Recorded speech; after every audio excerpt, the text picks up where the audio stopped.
So, welcome, Alex, to... I've got a terrible secret for you here. I know I do a lot of podcasting and I do lots of different podcasting, but this is the first Square Pegs podcast. So welcome, Alex. To the very first Square Pegs podcast. Well, thank you for having me. I'm honoured. Yeah, no, I'm delighted to have you along. I thought you'd be a brilliant blank canvas from which to start painting, or some bollocks. I'll take that as a compliment. Fantastic. So I come armed with but two questions. Okay. And the first question, I think, is probably on your specialist subject. Who on earth are you? Oh, wow. Don't know where to begin, really. I guess, yeah, well, I'll tell you what I am doing currently. I work for a charity called Changes Bristol. I am I work in the office as an admin, but I also help run. They run peer support groups throughout the city of Bristol, as well as online, and I help facilitate those groups, and also help cover for like random ones that need cover and things like that. And yeah, they're set in various venues around Bristol, but there are also ones that are run online as well. And it's basically a space for people to get together, like sit in a circle, and have a chance to just share kind of what sort of things they've been going through. It can be anything, yeah, like generally kind of centers around mental health, but it can be, anything that they want to talk about. And the rest of the group are there to listen and feedback, and they also have a chance to kind of set a weekly goal at the end as well. And it's I've been doing it for like 4 years now, and I absolutely love it. It's been so great for me as a person, and as well just seeing how it helps other people, and just giving them a space to be heard, which is, I think people take that for granted. Everyone wants to kind of give their opinion and sound off on what other people are feeling, but these groups are just specifically just for listening and just for people to be heard. And it's it's a very powerful thing, and it's something I'm really happy to be involved with. And yeah, that's kind of the gist of what my day-to-day job is. But I also I run a podcast as well. Right. It's Mind is a Man's Best Friend is what it's called. It's a male mental health centered podcast where I interview other men about their mental health journeys. And it's something, I'd wanted to do for a long time, and I finally got around to doing it a couple of years ago. And yeah, it's been really fun just to speak to people, and a lot of people I've kind of met throughout my work and things like that, people I've had on.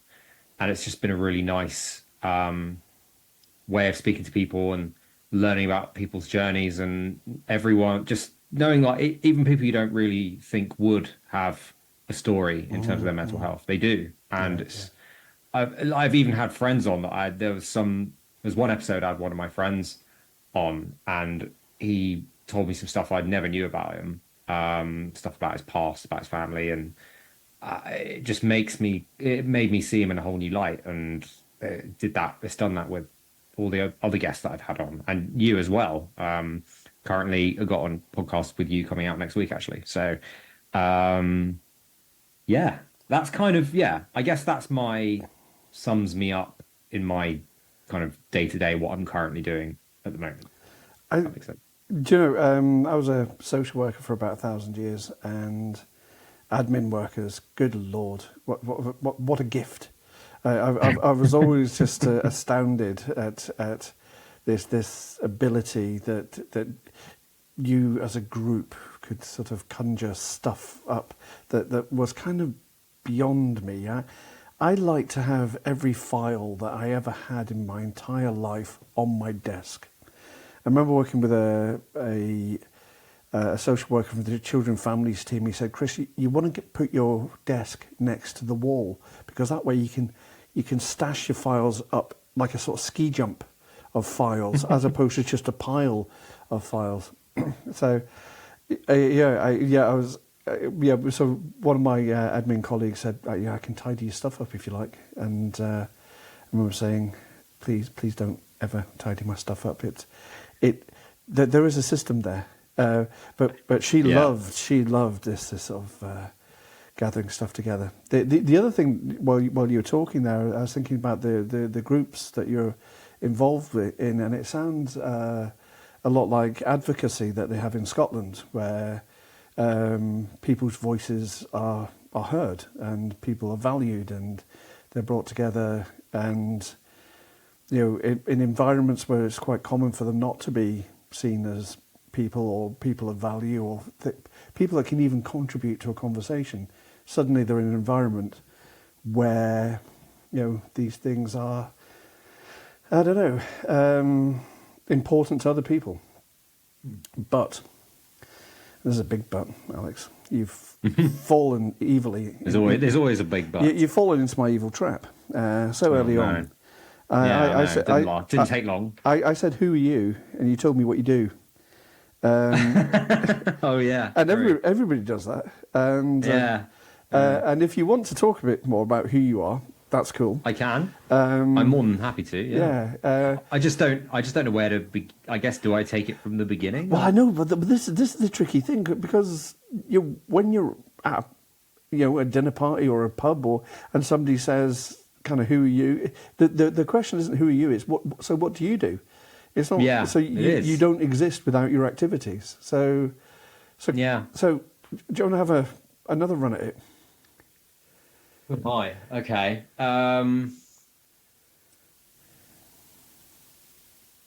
Well, I guess I could take you, through, I guess my history, my journey of how I got to this point. Where do I start? Well, I don't want to start from when I was born, because that's probably not massively exciting. But I think birth's always quite an exciting event. Yeah. If I could remember it, I'm sure I could regale you in some great stories. But born in 1991. I am currently 34. I have to think about my age now. 34. I was I was raised in Bracknell, just a town just outside of Reading. I had a very, I'd say, good childhood. My family, we all got on really well. We went on like nice holidays. I remember primary school, I enjoyed a lot. Made some good friends there that I'm still friends with now. Lovely. Which is good. And then, everything was kind of all hunky-dory at that point. And then it wasn't really until kind of secondary school where I noticed kind of, I guess, things were a bit tricky for me. I guess I make no secret of it that I'm a long-time sufferer of anxiety. Right. But it's not really something I was aware of until much later. But thinking back in like hindsight, I can really see like the origins of it in secondary school. I was quite a shy child. I never really. I found it hard to make friends. I was quite insular, and I kind of got. I guess I got picked on for it. When you say you weren't aware of it, your anxiety, I mean, I'm assuming you were feeling anxiety. But did you think, yes, this is the kind of way everybody else felt? I guess, I guess I would, because I guess I think in my head I just assumed, this is just this is how people feel in these situations. So I have no real point of reference. No. When it came to like certain situations and stuff, I remember feeling like awful, like stomach in knots, and like there would be some times where I wouldn't want to go to school because I was so anxious about it. I ended up calling it Monday-itis, where I was too scared to go to school. So I'd come up with some excuse as to how I was ill, normally some sort of stomach issue. And it sometimes took a lot of convincing to eventually get my mum and dad to let me stay home. I went through quite a lot in secondary school. Like I struggled to fit in, and it gave me this kind of sense of I don't know what you call it, just like I guess I always felt inferior to other people. Like Okay. I had this kind of inferiority complex where I just thought, all being, I guess is kind of childish thing now, but when you're that age, you think being cool and popular is like the top Oh, thing, it's right? everything, isn't it? And yeah, and I just thought for me it was completely unattainable Right. and that I didn't deserve any of that. And yeah, this continued, yeah, throughout, I guess, secondary school. And then things got a bit worse, I guess, when I ended up going to a tech college. I was looking to study like media studies. Okay. I took a course in film and TV production. And it was at this point where I thought the best idea for me would be to try and change who I was because I wasn't happy with who I was. So I guess everyone goes through this kind of Sort similar of thing, Alex but 2.0. yeah, and I just wanted to, I guess, be like, oh, I can be cool and I can be, fun to be around. Um, but that monumentally, I guess, backfired on me when I got to college, and I ended up getting bullied a lot worse there, to be honest. But in different ways, maybe, I'm Yeah, just making assumptions here. no, yeah, no, of course. I guess yes and no. Less, it was less physical, more, I guess, emotional, Yeah, uh, psychological. Yeah, psychological abuse. Yeah, and that's that was an awful hard. time in my life, and it just kind of re-solidified this this inferiority complex that I had, where I just felt I was never good enough to be anyone or to me to to be accepted, and I always struggled to be accepted, and I always found that really hard. That's awful. I'm just thinking about Yeah. back at school. Mm. So obviously, the schools had a zero. Uh, they said no to bullying. That bullying was a terrible thing, and that there was no way they were going to allow bullying in their schools. Whilst these children around you are looking for anybody with a difference, with a chink in their armour, that they're Yep. just going to dive on.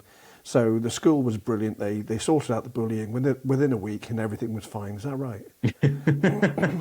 Absolute bollocks. Yeah, yeah. I don't think it's actually possible to. And if anything, now I don't want to go off too much of a tangent, but if anything, probably nowadays is a lot worse, especially with because I am grateful thinking about, in a way, I'm kind of glad I went through school in that era because now with the era of social media and things like that, and it follows you home, Yeah. and there's no escape from it now for a lot of young people. Yeah, I don't know how I would have coped if growing up in this day and age, let alone back then. So I remember talking at a school in the west coast of Scotland, and I was being my normal sort of, this is the way you do it kind of dude, and I was saying just block and report, block and report, and this is to a year of young people. I think there were 14, 15, and this young woman put up her hand and she said, "But these are my peers. These are my friends. If I block and report them, who do I have?" And I yeah. remember thinking, "Oh, good Lord!" I mean, it is one thing, exactly like you say, to be bullied at school is one thing, and then to bring that home to your bedroom, there is literally no escape. Mm. Yeah. And for schools to be saying we have zero tolerance, could they have done better? What in your fantasy school view, what could have happened? Do you think? I guess knowing that support was there, I think, well, there's this, I guess in my head, I didn't feel like I could report it because I was just like, oh, it's just going to make it worse if I do that. Um, and I remember I did say something like a couple of times to teachers about this, that, and the other. And yeah, it ended up just being worse on me, really. And yeah, I didn't feel heard or listened to by the teachers. They just wanted to, get you off their back as soon as possible. They don't. The teachers I had at school, I don't feel many of them really actually cared about you as a person. They were just like, oh, do your work, get the marks in, whatever, that's it. That's a lot of vibe I got from some of my teachers. And I remember there's one in particular, one of my tutors, I won't name names, but um, he kept telling me that I needed to pull my finger out, but he didn't specify how. Where had you stuck your finger? Is the Yeah, question. exactly. He didn't Yeah. explain what he meant by that. I No. just remember because it came to like I can't remember, like midterm, like almost, I don't know if it was like an evaluation or there's something like that, where they kind of checked your progress for the year. And he was just like, oh, not much to say about you, except you got to pull your finger out. And then that was it. And I was just like, how am I supposed, like, what am I supposed to do with that? Like, you have no idea what's going on with me. Like, I've been withdrawn and struggling socially, but they don't care about that. They're like, as long as you get the grade or get the right mark that fills our quota, that's all we give a shit about. I'm not speaking for teachers nowadays, Yeah, but yeah, definitely back yeah. then, that was the impression I got. It's just, they don't care about you as people. But that environment, it can knock 20 points off your IQ score.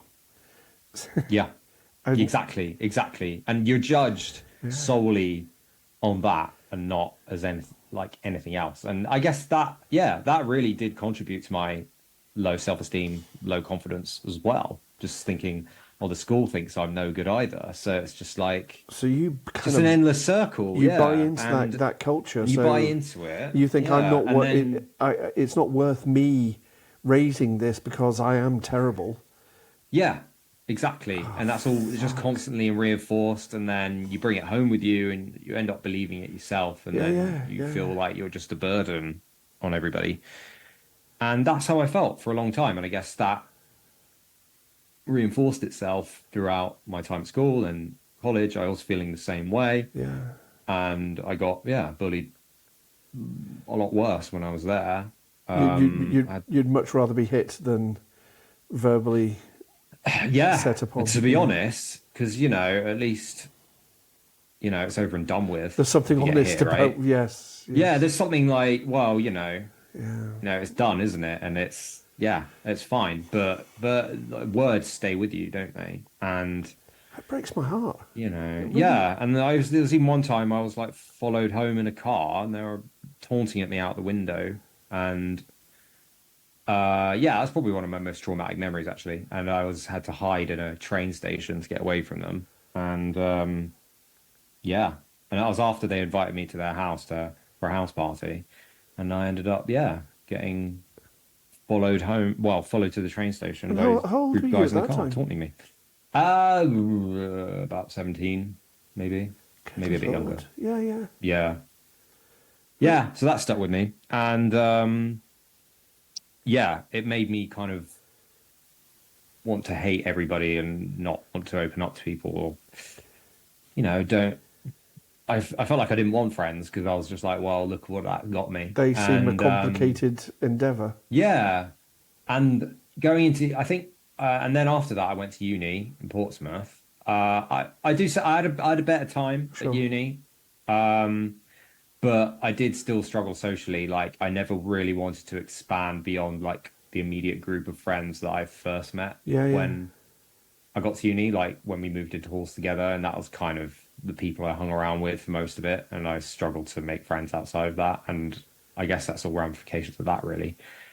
And that went on for a long time. Yeah, this really low self esteem.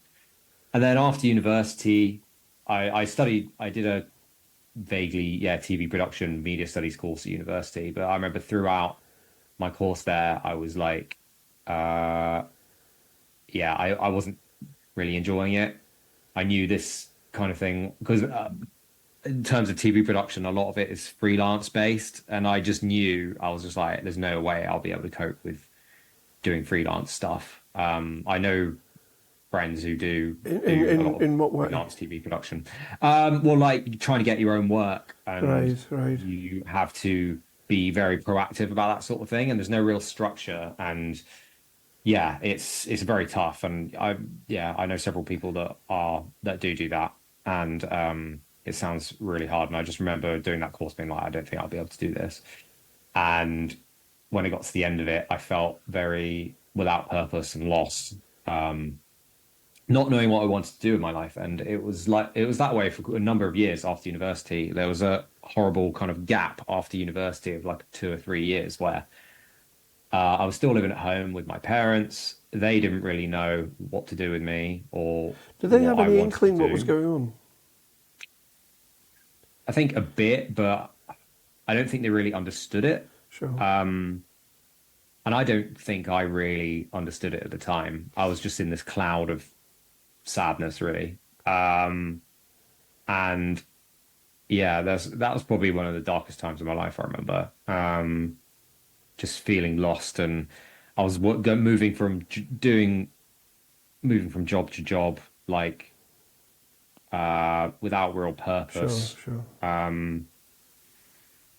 Yeah, I really struggled for a long time, and I was in a relationship for a little while, and then, but I'd not really been in a proper long-term relationship at this point before, Right. and I, yeah, I kind of, yeah, and we ended up breaking up because we were kind of with each other out of convenience rather than anything else. And It's one of those weird things. It takes a while to spot that, though, doesn't it? yeah, well, it's because I'd never really been in a full-term, Yeah, like long-term committed relationship. I didn't know what the signs were, or yeah, I yeah, was just yeah. like, oh, is this what a relationship is? I think I was, and then, but that was where I guess things started to change a bit. That when that happened, that spurred me on to be like, right, I need to just do something drastic, something completely left field. And that was when I booked on to this thing called Trek America, which was unfortunately COVID put them out of business, but Oh no. they used to run tours across America basically. Right. You'd sign up for a trip and there was like various routes they do, and you'd be put on this minibus with say 12 other people, like just random people. And yeah, and that is where, so it was a trip from just outside New York to LA, and it was a month. So across America, and we stayed in like campsites and stuff What a across hoot. America. That sounds brilliant. Yeah, it was amazing, and still in contact with everybody. Oh, lovely. Pretty much, wow, most of the Yeah, group yeah, we yeah, still meet yeah. up with quite regularly. And I met my now long-term partner on that trip, and Fantastic. we've been together for 9 years. So, and we met on this trip, and we're getting married next year. Oh, So, brilliant. So yeah, it sounds like you by putting yourself on this bus with strangers, you're sort of yeah, going, you're making yourself incredibly vulnerable. And I yes, it wonder was if people are terrifying. doing the same thing and just opening themselves up to. I think it was, yeah. A lot of people, I think my partner, she was going through a very similar thing. Right. She was struggling with what to do with her life. And I think she just got out of a relationship as well and just wanted to do something completely, out of her comfort zone. And that's how she ended up signing up. And yeah, so we came from very similar stories.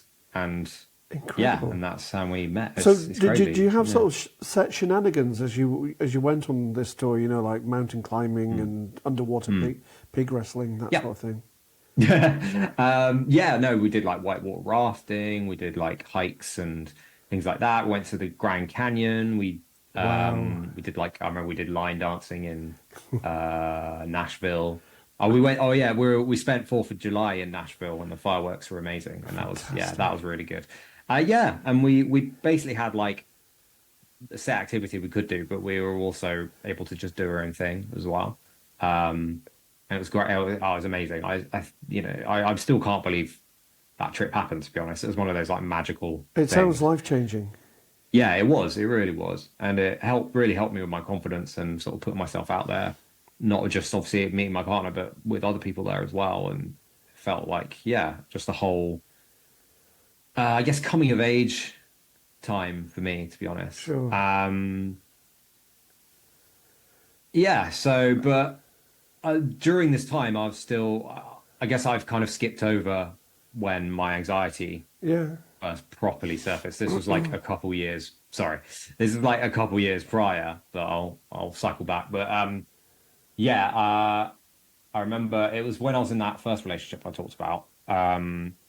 I had my first ever panic attack when, yeah, it was like 2015, I think it was.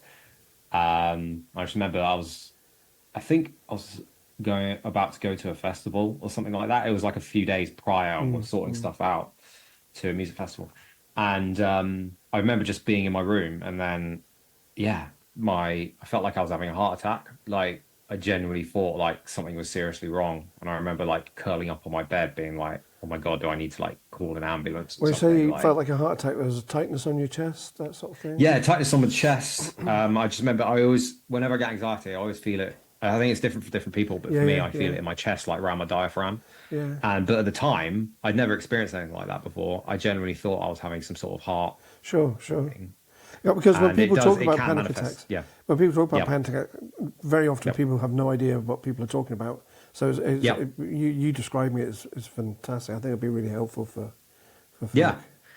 Well, yeah, I guess if I don't know if it's universal how it feels, but yeah, definitely it felt like I just shortness of breath, tightness in the chest.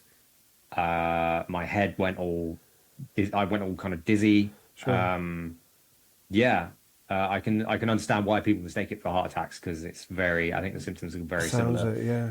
And I genuinely thought there was something wrong with me, and that was what I think that was when I went to the doctor, and I just said I had this issue last night. Yeah, yeah. I don't know what it was. So they took my blood pressure and all that, and yeah, they told me, yeah, there's nothing wrong physically. It looks to me like there's probably symptoms of anxiety, like you had a panic attack. And Right, that really right. shocked me when they said that. And it turned my world upside down, really, because I'd never really thought about mental health, really. No, no, it was somebody It not else's problem, been, wasn't it? it was Mental always health. somebody Yeah, else's yeah, yeah, problem, yeah. or like, I maybe thought about possibly counseling and stuff, but I'd never really thought of it that deeply.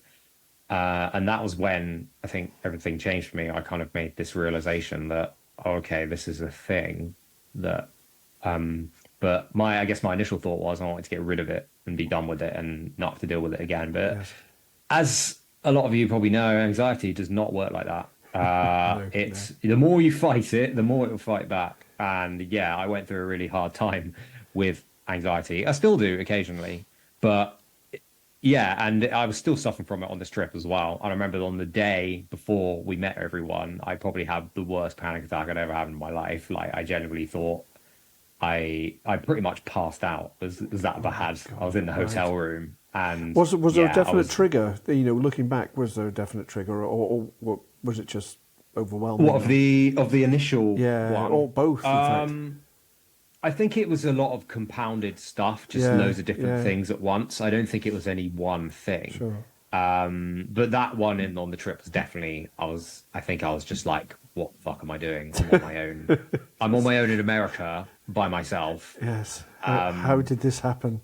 how Yeah. did this happen? I'm in a hotel room in Newark, New Jersey, on my own. I don't know anybody. This is Yeah, not and an I think Alex that thing to was do. Yes. no, it was not. I was like, what have I done?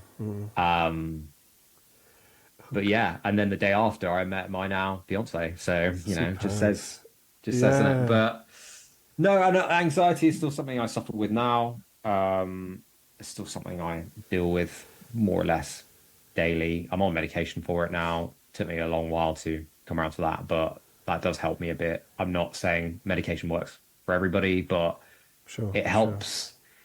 Yeah, because when I'm yeah in my anxious state, it can be quite all encompassing, Yeah. and Yeah. it's like all there in my face, but the when I'm on medication, it kind of puts it at a distance. So Right. I Right. know I That's a still feel really good anxious. description. Yeah, yeah, exactly. And I still feel anxious, but I can see it for what it Right. is. I'm like, Right. okay, that's anxiety, and it's not like, oh, my life is over, like how it Yes. is when I'm not on the medication. So yeah, that was that. Wow. Do you know? Thank you so much for sharing that, because That's right. that's not easy. Any of that. No. And it's so incredibly isolating as well. The whole Hmm. journey, and I'm delighted you found your next year's wife person. Yes, yeah. Well, the Yeah, funny thing was, we weren't yeah. even supposed to be on that trip together. My No original one way. got cancelled and the date got moved. Right, And right. yeah, so yeah, it's Serendipity, eh? bizarre. I know, Oh, bizarre. that's fantastic. So, Yeah. was it a string of? Was it this that sort of directed you towards the work that you're doing now? I guess, yeah, in a way. I guess, yeah, after that, I moved to Bristol and me and my partner were, she was living in Somerset, I was living in Bristol. So, well, not majorly long distance, Mm, but a fair distance away. Um, but we see each other pretty much every weekend. And I was working over there. Was a whole other story. I worked in a law firm for a while in their HR department, and the, the environment and stress of that job sent me down a very bad, right, anxious right. path. Yeah, Was I was it really because struggling. was it sort of law firm? Was it every bit sort of high powered, fast moving, that kind of Yeah, thing, yeah, it's yeah. and unnecessarily so? I imagine in places. Yeah, it's very. Trying to think of a word to describe what it was like. People in my team, my immediate team, were lovely. It was everyone else I had to deal with, which was very, very hard. Like partners and because we had an office based in Bristol and one based in London, Right, and there right. was a lot of like cross stuff with that, and especially not speaking against people from London, but yeah, they have certain expectations compared to say um, people that aren't from London. I'm trying to think of a better way to With the sort of describe it. local people who perhaps knew you better, or they Yeah, saw you on a yeah, day to day and basis, it or was just very yeah, and it was just very very lots of difficult people to deal with, and a lot of now. Um, yeah, it was. I guess adversarial is probably the best way I'd describe working there. yeah, I It suppose a didn't lot feel of like law is, team. isn't it? Yeah, It was like, yeah, it felt very us against them. And yeah, I had a really bad time there. My well, anxiety was when probably that the worst pressure's it had ever been been. put on you, and in admin, crikey, you know, Yep. Yeah, yeah, and I guess a lot of law is performative, you know, yeah. and that could easily spill over into how badly or well you treat people. Exactly. Yeah. And I didn't really like who I became when I was there. Okay, And yeah, I was just like a shell of myself at this point. I had no confidence. My anxiety was through the roof. Any slight issue that would happen, I'd feel like it was the end of the world. Eventually, it got to the point. Yeah, me and my manager didn't really get on that great either, and yeah, they put me through a bit of a bad time as well. so I'm sort of And wondering, you know, mm, with your anxiety, you know, were you sheltering your anxiety? Were you keeping that from people? And the reason I'm asking that is because, you know, were reasonable adjustments ever considered? no, well, I I guess even back then, this was like 20, I guess 17. Right. Uh, I think a lot has changed, especially since COVID. Obviously, there's a long way to go, but I feel like even then it was quite hard to talk about, like, especially in that work environment, about things like anxiety and depression and things like that, because they'd just be like, well, that's you out the door then, basically, which is horrible, but I think that was the reality of Right. how I felt if I did really say anything about it. I remember I did tell my manager about it and stuff, but it didn't really help the situation. If anything, I felt like it kind of made it worse in a way where, yeah, it just wasn't good for me. And it got to the point where I decided to leave. And then I was working another job for a while after that. And that was when COVID happened. And everything obviously closed down. Yeah. Was stuck in a flat with, I was still living in a flat with my mate and his girlfriend. So we were like stuck in a flat together. It sounds like Um, a bad sitcom. yeah, Yeah. no, don't get me wrong. We all got Yeah. on. It was great, Yeah, but yeah. it But was like, the whole but you know, thing feels like a bad yeah, the whole sitcom. thing, Yeah, it was like the whole, yeah, suddenly the whole the country whole, is in a house. Yeah. yeah, the whole world turned upside down. Had Boris Johnson on TV telling us to stay at home. We Wash your had, hands, sing happy birthday. oh Yeah. God, yeah, you know, the Queen saying we will meet again, and God, it felt like, you know, it did feel like the end of the world a bit. It did a bit, And yeah. I was put on furlough at this time, and I remember initially being like, "Oh, this is great. I'm literally getting paid to sit at home and play video games all day. This is Yeah, yeah. fantastic." But then after about a week, 2 weeks of that, I started to go a bit mad. I was like, "I need, you know, I need something here." Sure, sure. And I got really into walking. I remember going out for like lots of just walks on my own and trying to make time for myself, which is something I never really did before. Interesting. Because I guess I always wanted to, I never liked spending time with myself because of my like anxious thoughts about stuff all the time. Um, but that was when I started to learn to be all right with myself a bit. Obviously, it took a while, but that was kind of my initial steps.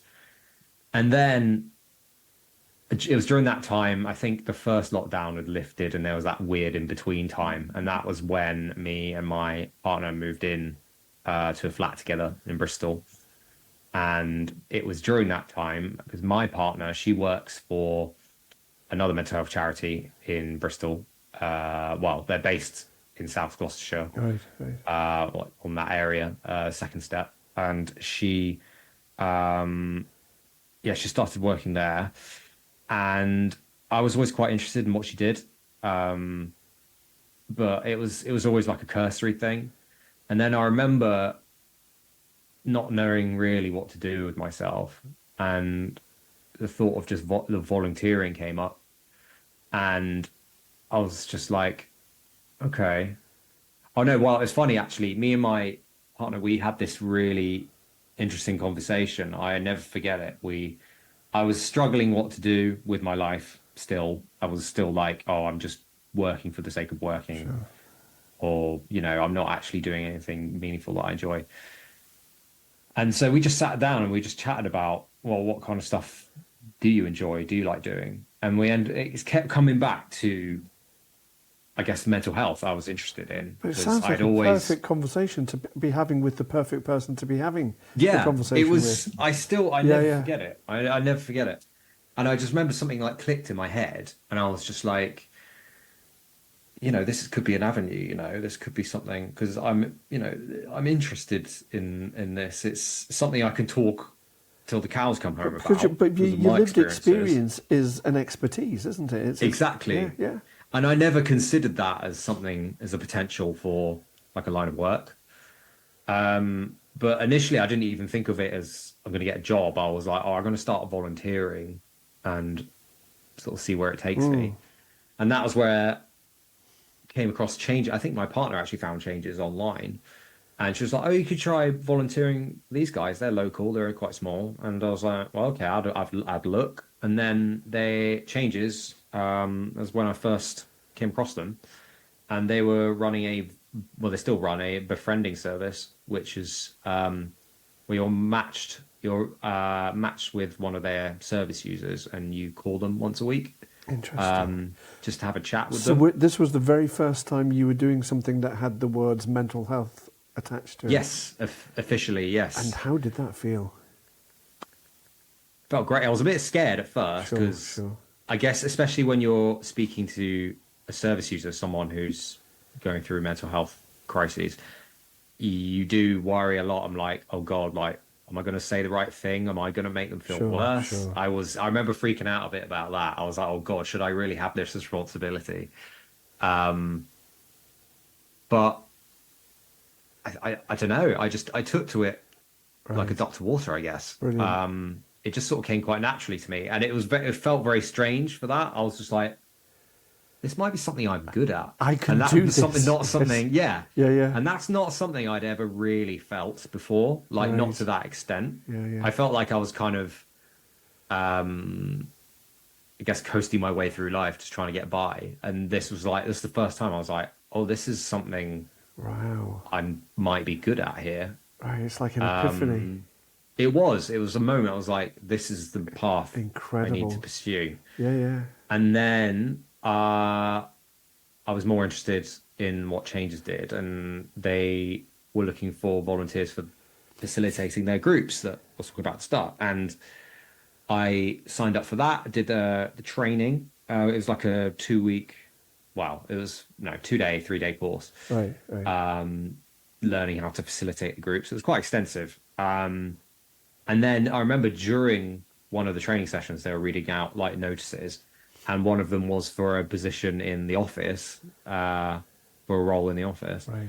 and it had all the stuff that I've done before. I was just like, well, I could apply for that, and I just off the off chance, I just did, and then I got through to interview and ended up working in Office and Changes all within the space of however many months it was Just that pulling I'd all started your volunteering. skills together. Yeah.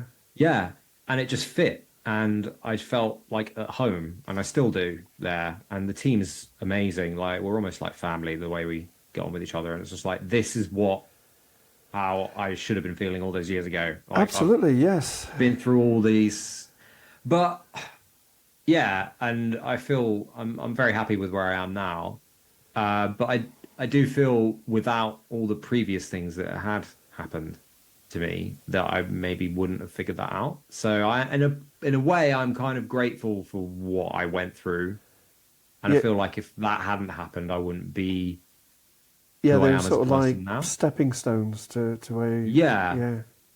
and a lot of it when you think back as well, hindsight is a beautiful thing, and when you look back, it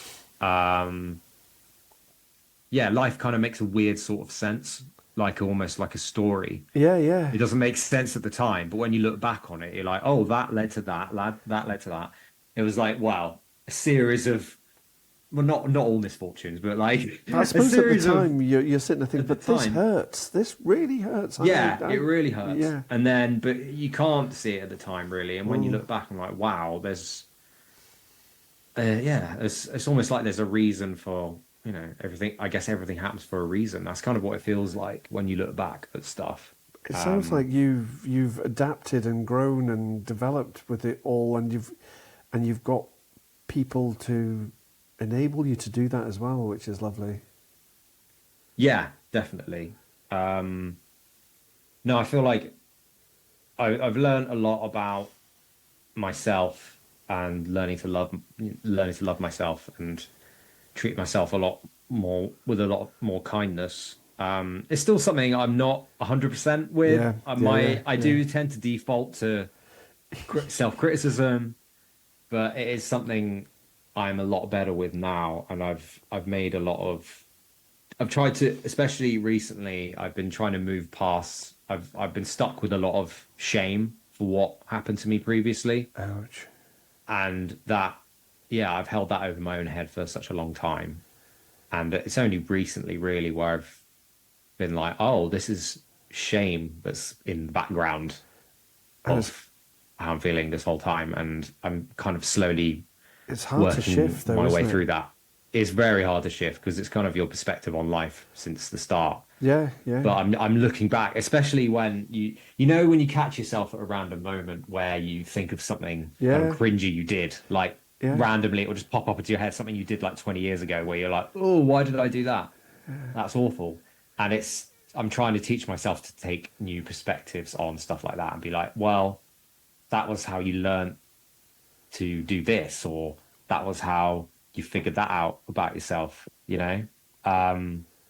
yeah, I'm sort of on. I've just kind of really started that journey recently, Great, great. trying to reappraise how my life, yeah, previous events of my life into a new light, and that's What, helping me, I guess, move past the shame. one of the tricks I was taught, and I've been fortunate enough to stumble across many lovely people, was that when I was having these really negative thoughts about myself, I was asked, what would you do if you saw somebody else speaking about somebody you loved like that? What would you do? You know, well, fucking obvious what I'd do. So why do you allow it to yourself? Exactly, I know, and that's the conundrum, isn't it? And it's trying to take that, trying to get that perspective is very So hard. I try, when I do, and I still do, I try to sort of lift myself out of that and try and imagine somebody saying this to somebody I love, and that helps me a bit. That has been really helpful, and I can't thank you enough for taking me on that, taking us all on that voyage. It was, so, right, now I'm going to tell you, so I've only asked you the first question, so 2 questions, second question coming up. Now, the background to the second question was, when I was doing my training in social work about 1,000 years ago, we were talking about what people with mental health problems or people with learning disabilities need in their lives. What do they need? Yeah. These people who are different from us because they're not like us. And then one of my fellow students said, well, what's important to you? And we all went, oh, fuck. Really?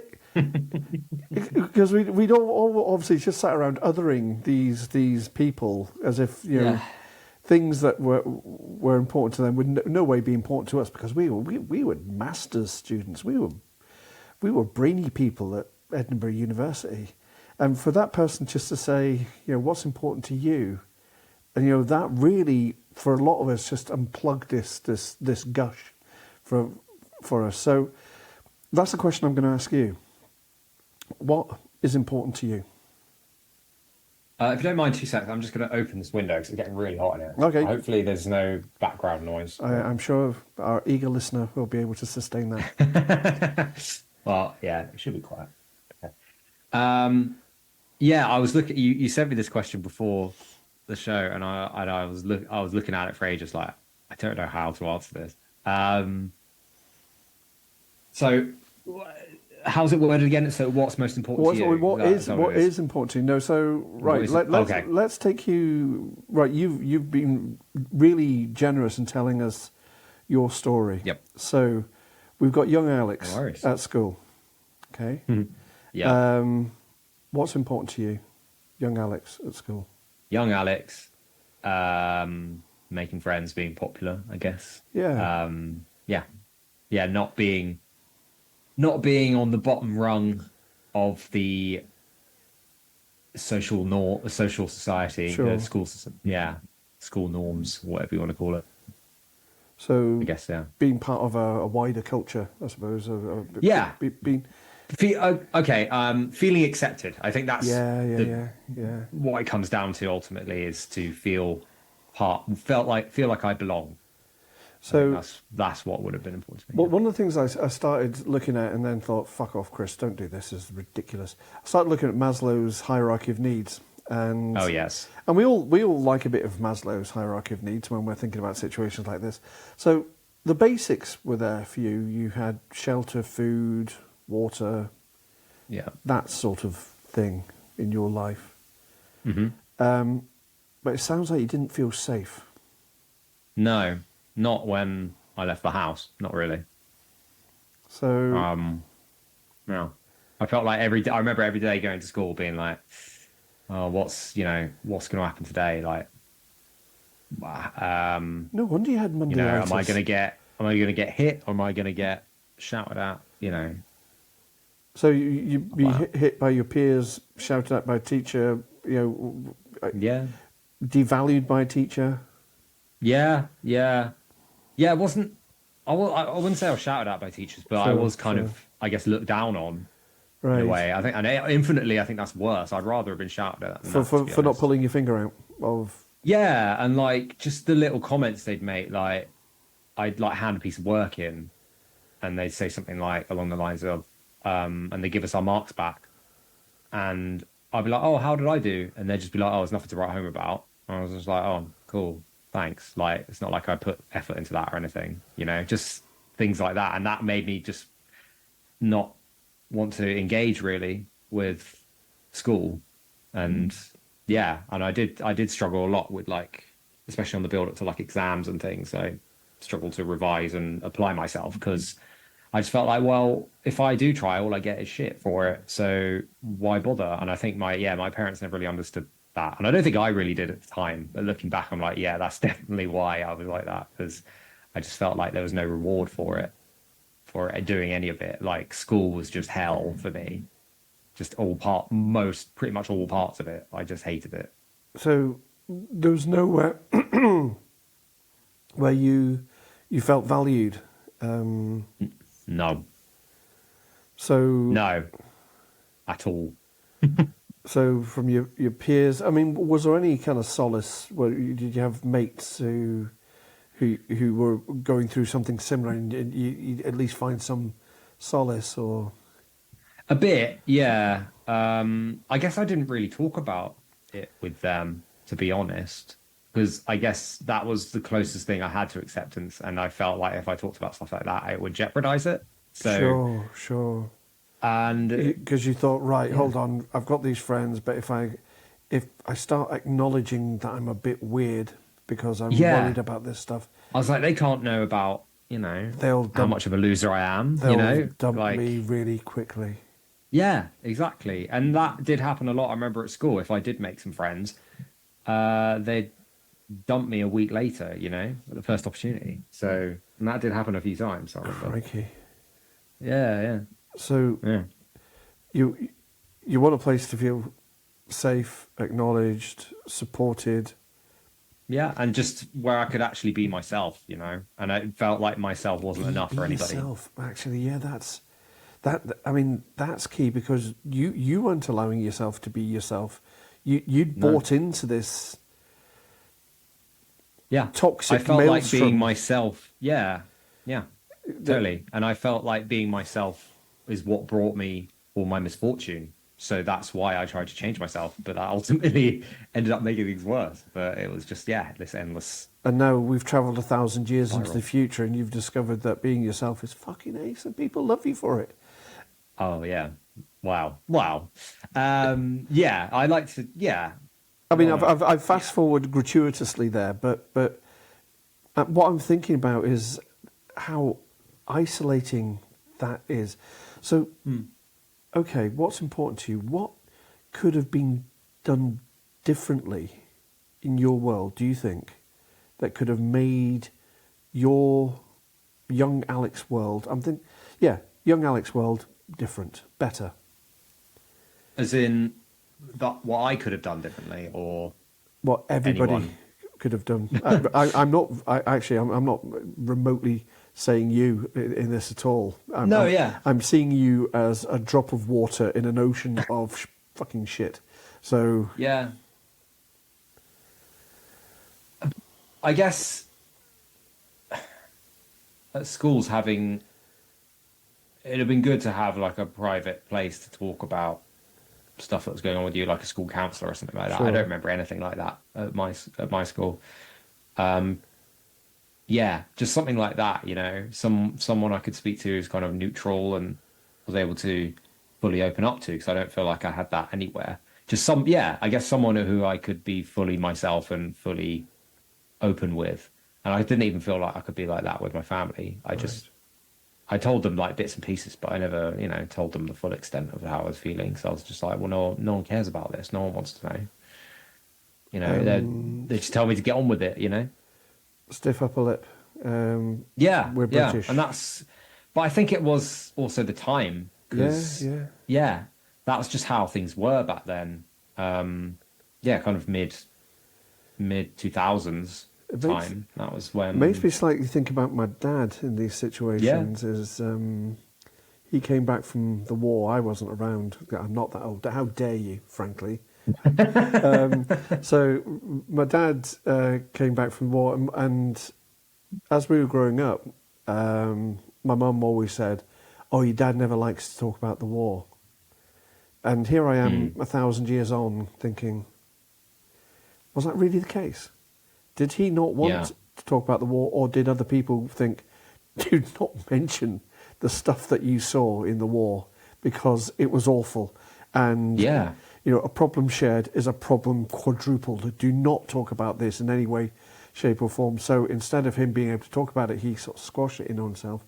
And unfortunately for my dad, he ended up just drinking and sort of self-medicating with his way through it. But there's a kind of a culture where specifically men don't talk about that sort of thing.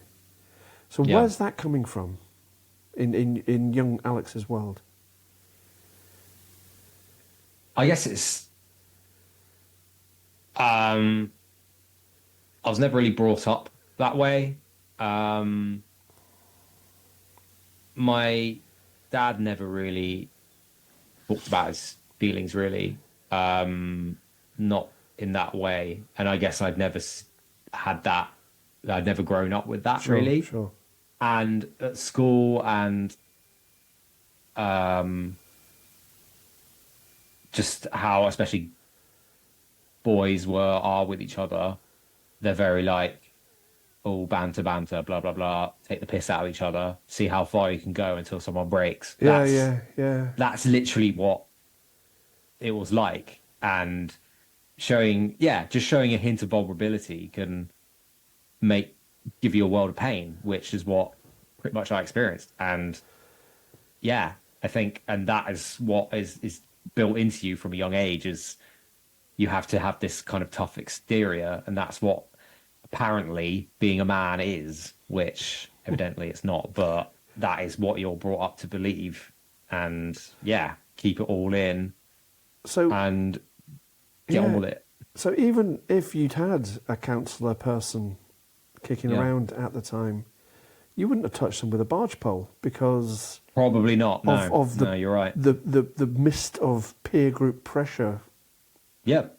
No, Oh, you're 100% right. I think, I definitely wouldn't have done. I'd have been like, oh no, that's in my 14-year-old head. I'd have been like, no, counsellors are for crazy people. Like, why crazy would I people. do that? Well, Well, that's how you taught, like at school. That was you how do. you thought. And I think it's important that I don't think you're being demeaning at all when you use that language, because No, I don't mean it in a demeaning way. That was yeah. literally how we spoke. Yeah, That's how absolutely the perception was back then. And if somebody had seen you going in to see matron or counsellor, then that would be round the school in seconds that you were the crazy person. Yeah, exactly. Yeah, and that's probably how they would refer to me, or if not worse, And that was, you didn't want to run that risk, Yeah. So picking away at that, then what is important? What could that have looked like? In right. Let's just relive this in an ideal, fancy world where cultures are different, where our world is different. Where you've still been bullied, so you've got anxiety around that. You've got teachers who aren't being what they could be, but there's a different environment, perhaps, where a safer environment. I am definitely leading the witness here. No, it's good. But I'm just trying to imagine what you would imagine would be a safe place for you. Just somewhere where I could just fully express how I was feeling, and someone who would be willing to listen to me and not judge me or make any potentially demeaning comments or anything like that. Just being able to listen to me. I think that was all I wanted, just someone to listen to me and accept me for who I was as a person. And I think that was what still is important to me now. Being able to be fully accepted as who you are, rather than a kind of weird, nullified version of who you are. Or not even a version of who you are at all. Something you're trying to be something completely different. Having that space to just be fully you, especially at that age, at that time, it was very hard to be able to do that. Would it have been useful to have some kind of translator, for want of a better word, but to help you deal with the people who just didn't get it, who didn't understand it? And what I'm thinking about is perhaps your dad, who it sounds like you were unable to have that conversation with him because this was a unknown territory to him. And if having somebody who came along and said, Alex's dad, men, need to talk about this sort of stuff. And I know it's difficult for you to talk about this sort of stuff. Here, let me help you talk about this sort of stuff with Alex. Would that... Maybe, yeah. Yeah, I guess education, but I guess a lot of it's a generational thing as well. Especially, I guess when my dad was growing up, but none of that was really a thing. It was probably even more like keep it to yourself, even back then. I don't know. I don't know how to answer that, to be honest. So I'm 1,000 years old, as I previously mentioned, and I was probably brought up in a similar environment to your dad. Yeah. And I don't know. I had a couple of oases where I could go to. I had a religious studies teacher, I remember. Yeah. I had an English teacher. My mum, until she had the fucking audacity to die, she was good. And I had a mate that I grew up with. But all the time, I think I was an emotional dervish at the time. So, I'd cry, laugh. Lots of things were going on for me. But I think I felt safer than you did. I lived in an environment in my mind anyway, in my little Chris world. That felt safer than that. And what about cultural portrayals of men in the media? What was going on in your... was a lot of Andrew Tateism type stuff going around, do you think, as you were... I guess to some extent, that kind of bravado was a lot more mainstream, was a lot more accepted, especially, I guess, on like television and things like that. And there was a lot of misogyny and like casual misogyny. Especially, I remember that sort of time. I used to watch a lot of. I still am. I was really into music, and I used to watch a lot of like MTV and like all the music video channels. Sure. And there's a lot of, I guess, artists looking back now where you're like, oh crikey, like how do they get away with that? That's a bit questionable. But that was, yes. Yeah, exactly. So there was a lot of that, and like, oh, this is how the ideal man should be acting and should be surrounded by, women in bikinis and driving sports cars and things like that. And that was a lot more mainstream in the media. I think now, obviously, it's still kind of present, but I feel like there has been pushback on that, and culture and society is kind of changed in that way. But also, there's the more extreme sides of things that are pushing back against that, which has led to this kind of culture war divide, especially involving the Andrew Tate stuff and all of that. Yeah. And I feel like, that's a totally different thing. But they're.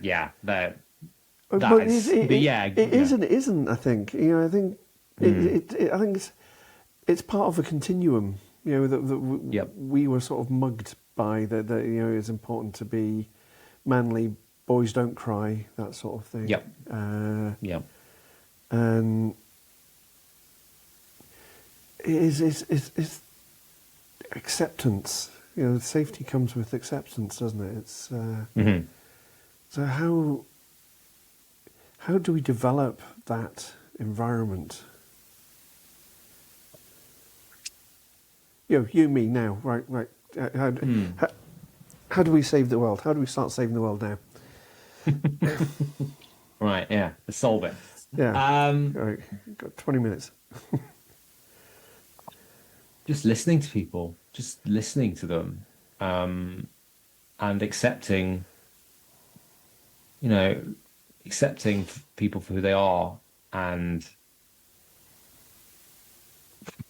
yeah, it's hard because Do you think obviously, schools are key here? Because I think I was really pushing you on that, thinking yeah, that's yeah, yeah. where an awful lot of your formative years were happening, where your core beliefs were being entrenched, where your belief that you weren't all you should be, that was Mhm. all being formed at school. And if that had somehow been different, Mm, more accepting, yeah, then it would have saved you a lot of grief. yeah, definitely. Yeah, in an ideal world, it would have been, it give me that space to feel that acceptance for myself and be willing to, I guess, step out a bit more out my comfort zone in terms of, I guess, socializing and, uh, yeah, just being less afraid to put myself out there and not hide away. Do you think there were loads Um, of Alexes kicking around when you were growing up? Because I'm thinking Probably, it's a real isolating experience. And it's very easy to forget that. yeah, yeah, thinking back, there probably was a lot, yeah, but at the time, I felt like it was only me, Yes, yeah, Yeah, yeah, and you do, because you've not no real point of reference. You're just like, well, this is just, this is me. I'm the biggest loser, there is no one else. I am the problem. Yeah, Yeah, I am the problem. And yeah, and it was very isolating, and it brought me, yeah, I used to struggle socializing. I used to rather just stay in my room and play video games or watch yeah, films or yeah. whatever, or listen to music. That was all I wanted to do because that was the only place I felt safe and the only thing I felt safe doing.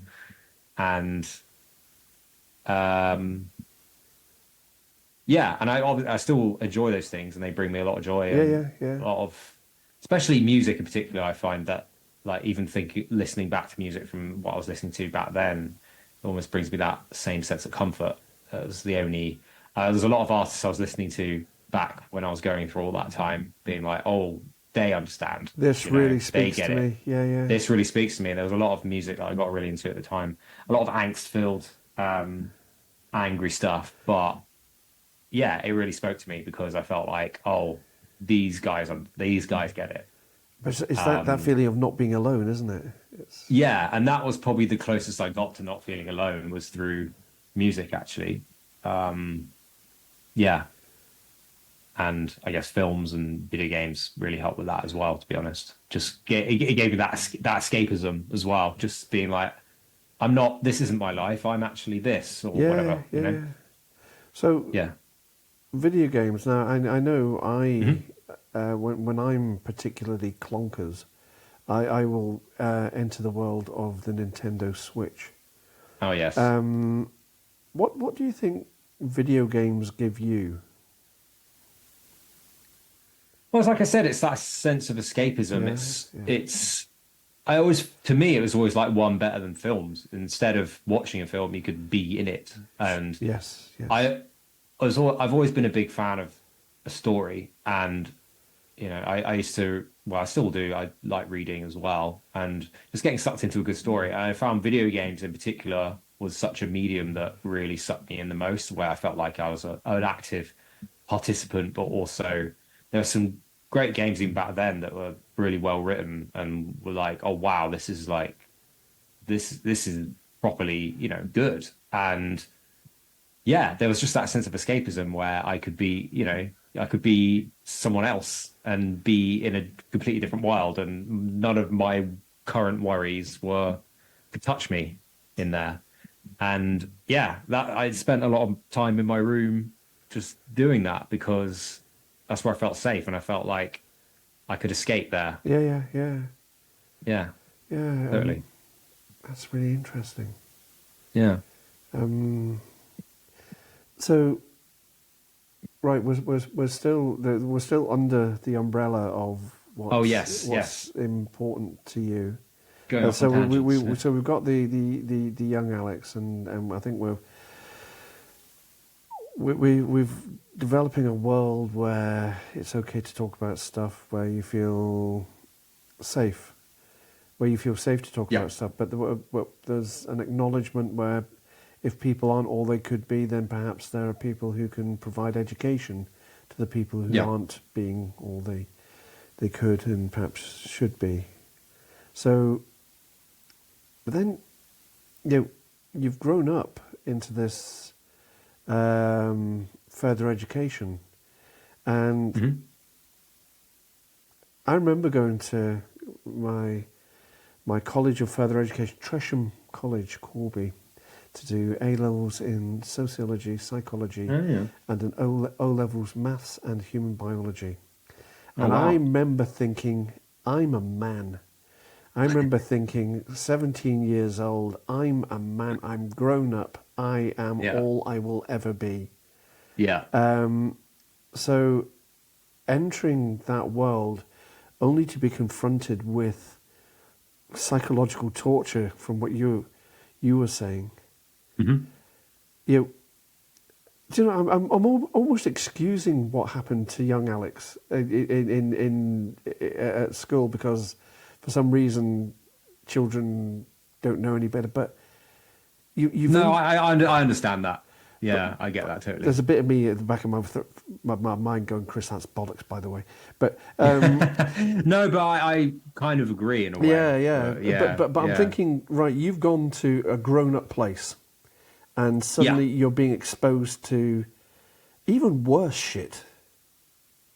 Yeah, and I think that's what threw me because I remember when I was first going there, I was like, okay, now things will be better. You know, people want to be there. They're not forced to be there. And yeah, people are there. Well, so I thought for the same reason. Yeah, And I thought, oh, everything's going to be hunky dory from now on.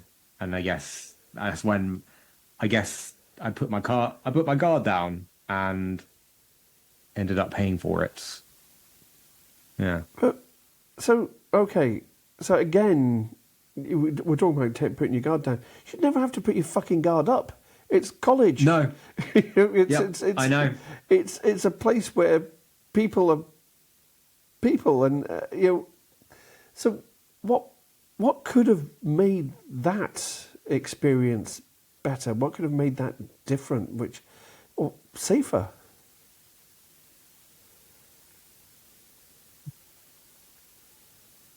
Oh, I don't know how to answer that, to be honest. Because part of me, this is still something I'm moving past. There's a lot of self blame.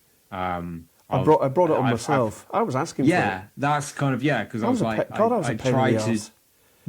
and genuinely, I was like, part of me was like, I deserved all of that, I deserved to be treated like that. I deserved to be basically psychologically tortured, and it's only kind of really recently where I've been like, no, actually, none of that was your fault. No one deserves to be treated that way. No. But it's taken me a long time to get to that point, and I held on to that stuff for such a long time, and I think that's how it sort of came out in different ways with my depression and anxiety, and it kind of solidified a lot of core self-beliefs, negative self-beliefs. Yeah.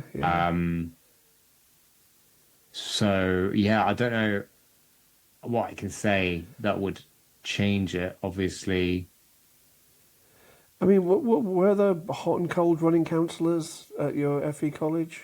There may have been, but it's not something I even considered. I didn't even think about doing that. I guess it was the same. Okay, I'm thinking that the damage had been so entrenched in you.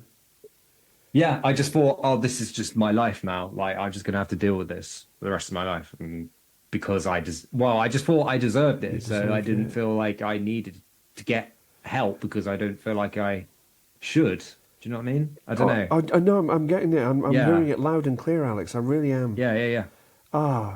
Fucking bastards. Sorry. I'm fairly sure I'm not supposed to be saying that. But no, say it. I just if so you've grown in this environment, and I'm guessing these other people have grown in a similar environment, the same sort of toxic petri dish, where as long as they're picking on somebody else, they're not being picked on. Yeah, basically, it's kill or be killed, isn't it? Yeah, It's like that. It's you've got to be the bigger fish.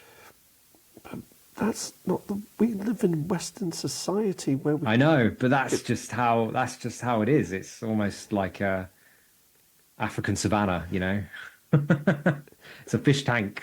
So The bigger fishes always I don't know. win, There's a bit where I'm thinking, is this safety where people are being overly defensive, overly, I don't know, protective of their little cults and cliques. Perhaps being told, actually, the world's actually a lot safer. You don't need to attack Alex. You don't need to be doing this. You don't need to be destroying people. You can be getting on with your life. You can be having a lot more fun, being kind. Yeah. Like, why are you focusing your energy on that? Because there's a lot more to life than that. I'm bothered by it. And again, going to FE college, it's like the damage had already been done in both you and them. You had learnt that this is the way to be. You had learnt to be part of the gang piling on you already.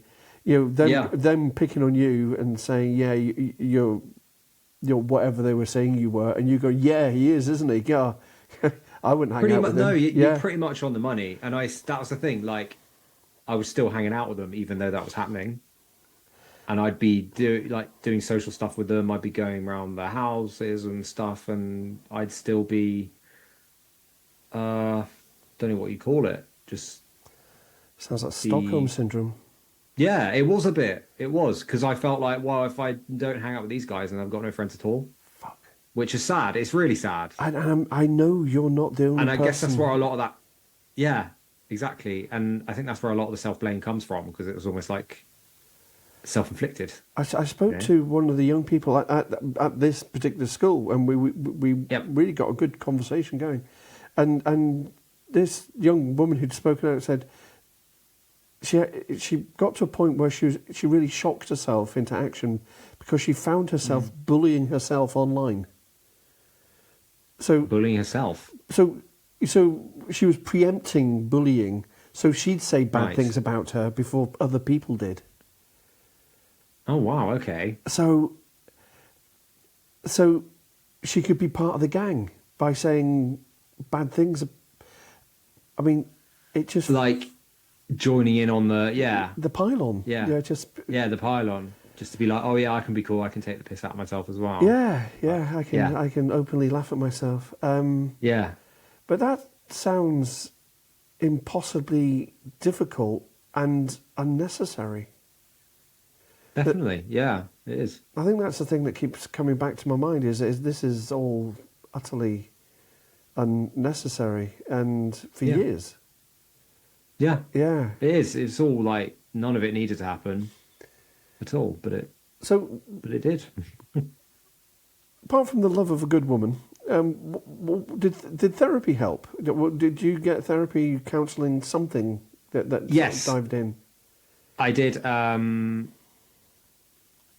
remember the first thing I did NHS talking therapies.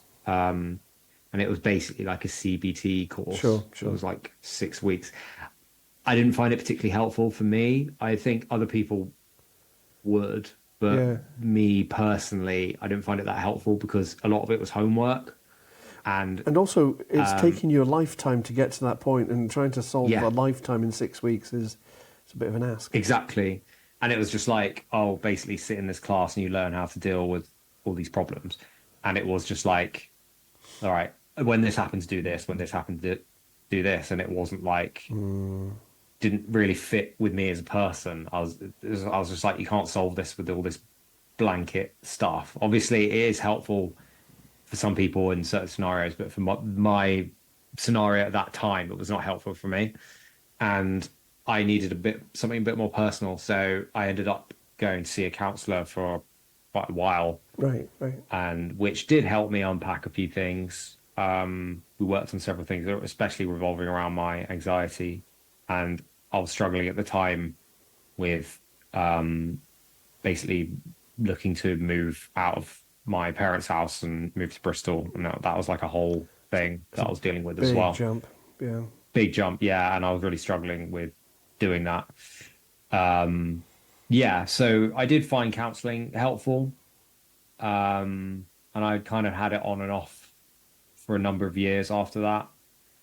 Um, and it really, yeah, it helped me deal with a few things, but yeah, in some scenarios, and then other times, um, I found, well, now being part of the peer support groups and stuff, I find that Mm, infinitely helpful as well. And that kind of really helps me keep on an even keel because I help run. I don't know if I mentioned this before, but the one of the groups I run is a men's only right, right. group on. It's an online group I mean, this on sounds Thursday evenings. ideal given the background you've Yeah, just described. and it's great, and it's a lot. And there's a kind of a regular group that come. It's like five or six Sure. guys that come, and we all gel like so well. And there's a variety of ages. There's older guys. There's guys my age, in between, and it's great. Everyone's really on the same page with each other, and we all know each other really well now. And everyone just talks to each other in such a lovely, open way, Right, right. and it's beautiful, really. And yeah, if I had had that support back when I was, going for all that stuff at school and at college, then I think I would have dealt with it and much better. Just knowing someone would support me for who I was and being as open as I am now. I wonder. You know, See, I never had that previously, and I so still, to this yeah. day. Sorry, go on. Now I was Sorry. thinking rewinding. If Yep. you had a teacher or somebody saying, "Oh, there's a few other guys in your year going through this," Yeah, that would and have been great. why don't you meet up with them Thursday evenings? Yeah. You can sort of chat about it, and you'll sit amongst them going, "Hold on, they're not pathetic wankers. That must mean I'm not a pathetic wanker. Oh, geez, this isn't working." Yeah, Yeah, exactly. And I think that was one of the main things about doing these groups is like, wow, I'm not alone, and people from all yeah, walks of yeah, yeah, life yeah. are going through similar stuff, and we can all meet at this level, even though ordinarily we probably wouldn't know each other, we won't be friends, but in this group, we are. It's amazing how close we can feel, um, and that has been really powerful for me for a few years now, and I think that's why I still love being part of changes and doing the groups And because it it's a huge part of sounds my life. massive, Yeah, Um, it's yeah, yeah, I recommend it to anybody, honestly.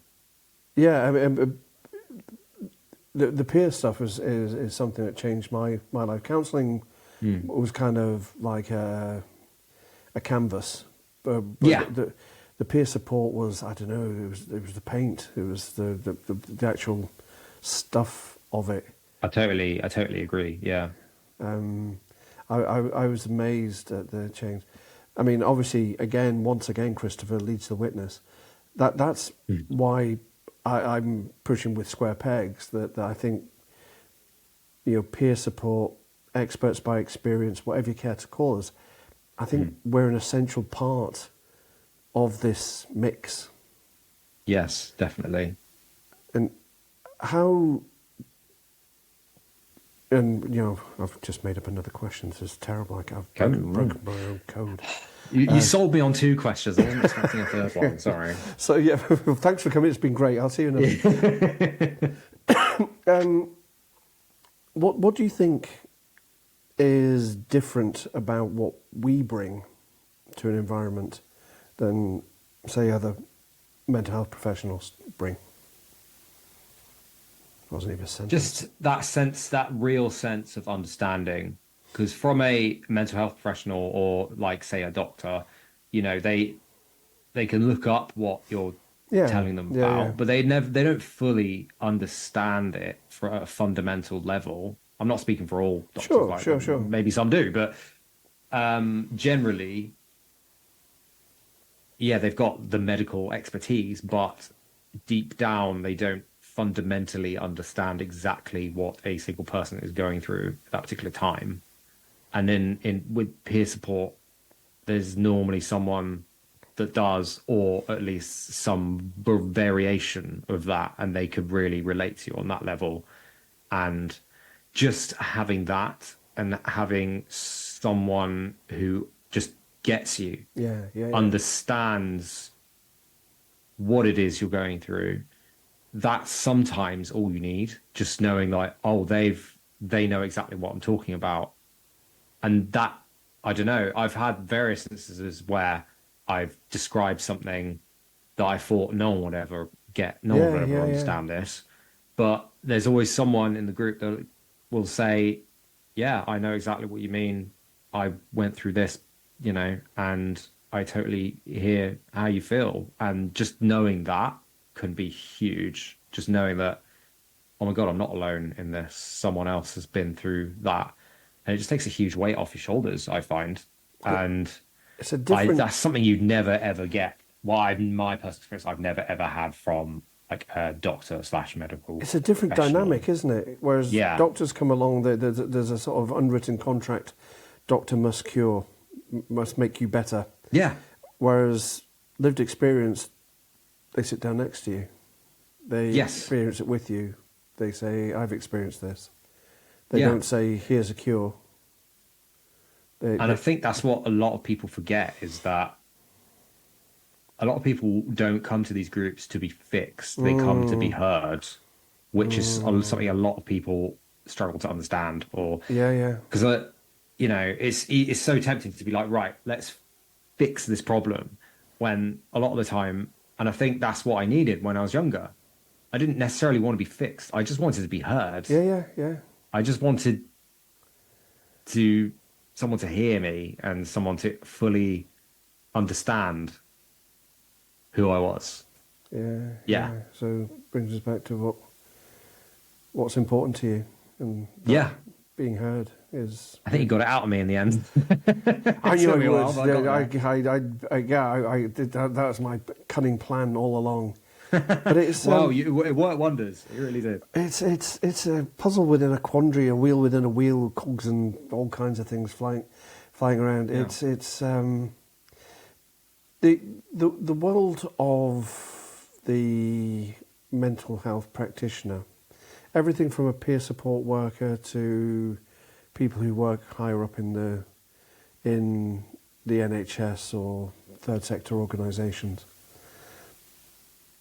Would it be better if the role was better defined, or they were better supported, or is that beauty of what it is that it isn't defined, it isn't a thing, or is there a grey area? Do you think? Ooh. Sorry, can you repeat the start of the question? So basically, Sorry. yeah. I think the overall question is: do we people with peer support workers, lived Oh, so experience? in terms of peer support. Yeah, yeah.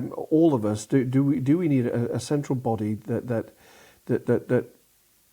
focuses its attention on us as employees in that environment, that defines more what we do, so people know what's to be expected of us in the workplace? Or do you think by overly defining it, that would destroy the beauty of it, if you understand? Yeah. I think. Oh, that's a really good question. I think. Yeah, I guess it depends what that particular person wants. I think it would be useful in some respects, but in other respects, like you said, there is a beauty in just not having that definition.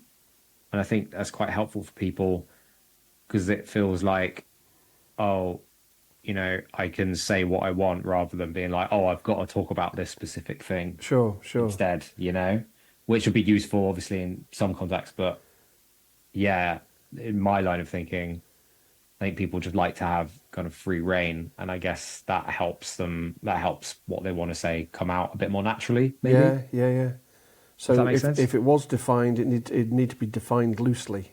You know, it need to be Yeah, a it shouldn't be too yeah, strict. too firm. You know, you come to Yeah, work. This is what you do. This is the training we'll expect you to complete. yeah, Um, um, and these are the specific hours you'll work with. Because I suppose if you're going to work with the NHS, there's an expectation that you'll fit into their banding system, and mm, I don't know. It's a tricky one because you're in a very interesting position for me because you're lived experience practitioner, kind of, hmm but not because you're an admin worker. You've been admin worker regardless, I guess, of any yeah, mental health stuff going on. hmm So, you know, that's, I'd see that as an added bonus of who you are and what you bring. Um, so, was there a question in there? I don't think there was there? What? No, I get what you're saying though, and like I do feel like obviously the admin role is technically my job, but I get the most enjoyment and fulfillment from that peer support side of things that Yeah, I do. yeah. And it sounds incredibly valuable. And you know, I mean, Mm. the admin stuff, you know, goes without saying. I mean, good lord, I always find it, like I said, a complete mystery. But but yeah, the peer support stuff just sounds magical. It is especially, you know. And yeah, I've been sort of involved in another men's group, and it seems like that for men and talking about emotions does seem to be a really important thing to Yeah. be enabled to do for that to. I think we've kind of gone on a journey. I don't think we've got anything absolutely hard and fast. I don't think we've got a working contract written for anybody yet. But that's been. I can't thank you enough for this because it's been incredibly useful and you know, exposing yourself and making yourself vulnerable and talking about the stuff that you've experienced and perhaps how we could have, you know, in an ideal world, in a fantasy world, how we could have maybe made that better. I mean, how could that be better now for younger people, do you think? Or do you think it's already better for younger people? I think it's getting there because part of my job, I've worked with students. We basically started up. I should have talked about this earlier on, but we've started doing training courses for students. We've got one started at UE, where we're basically training them up to start their own peer support groups Nice. within Nice. universities. Right. Yeah, I probably should have led Because with I'm that. thinking you when you're at That's FE, pretty much the answer when you could to have been at what. FE college, yeah, Yeah, and finding out there were other people like you in in those circumstances, I bet you there were droves of yeah, them. yeah, What and a gift! What a brilliant yeah. thing! So we did the pilot. So we only started it this year. Yeah, yeah. We've finished the first course, and we're planning on starting the second one in a few months. Bit more refined, ironing out the teething problems. Sure, But sure. the first load was a success, and part of the training as well is running just a mock support group within that class, and it's amazing to see the amount of, I guess, I don't know how to explain it, the vocabulary that young people have talking Right, about right. their emotions is not something I could have possibly imagined anyone of my year group talking about at that age. And it's amazing to see. I've noticed it a lot more the last few years. I've worked with quite a few students. We get a lot of placement students that come through our office and get to know them quite well. And the way they talk about because they help run our groups as well. And the way they talk about their emotions and things like that is something, yeah, I never would have imagined. That's really My age. thrilling to hear.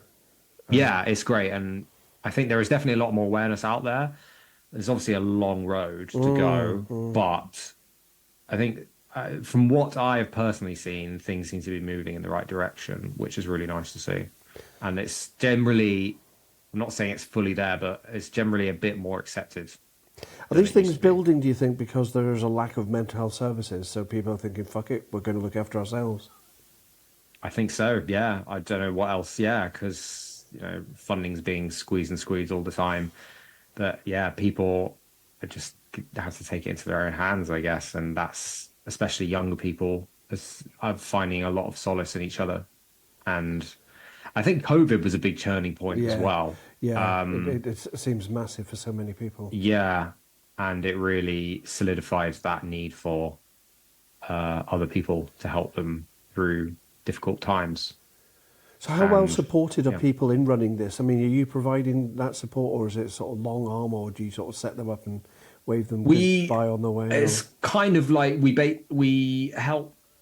give them the tools to start it. The university will provide kind of the support groundwork in terms of safeguarding and things like that, but we help with the kind of initial setup and how they're run and how to say reflect and deal with any issues in the group and point them in the right direction and things like that, really.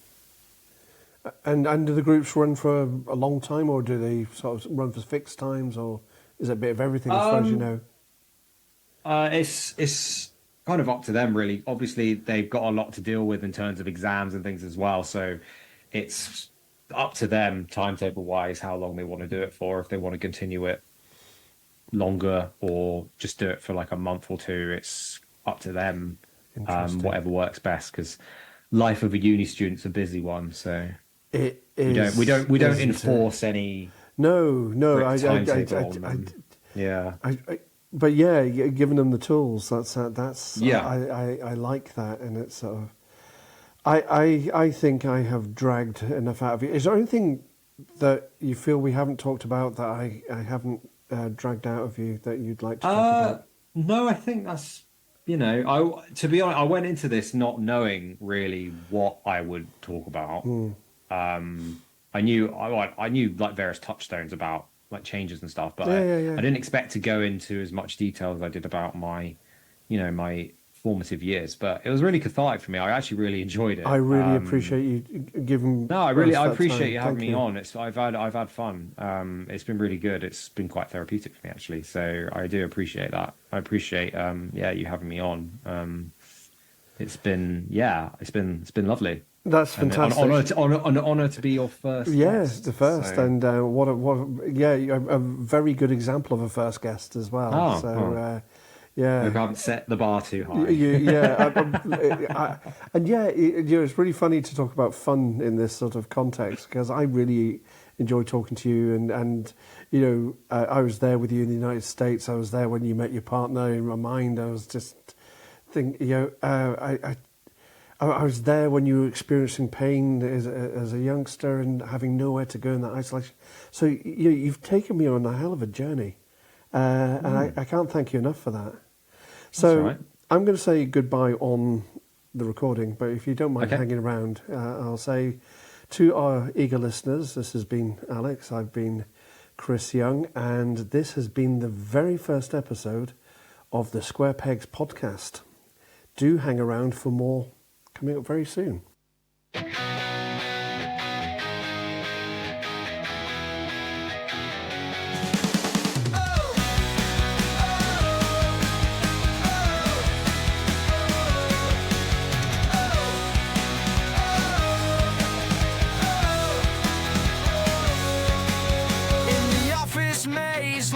Confined, every day's a grind, tearing down my mind, trying to fit where I don't belong. Square pegs in round holes, why's it feel so wrong? They steal our work, they take our dreams, twist our words to match their schemes, repeat our trauma time and again, access denied by this corporate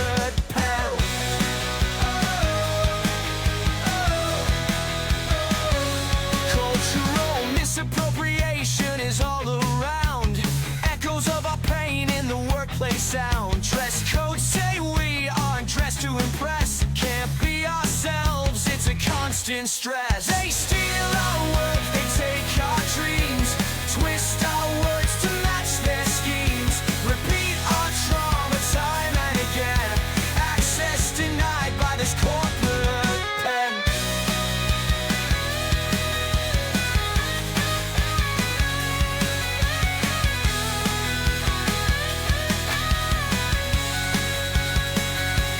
Living in shadows, walking on wire, dodging bullets of their endless fire. Not like you, but I still try to keep my spirit and reach for the sky.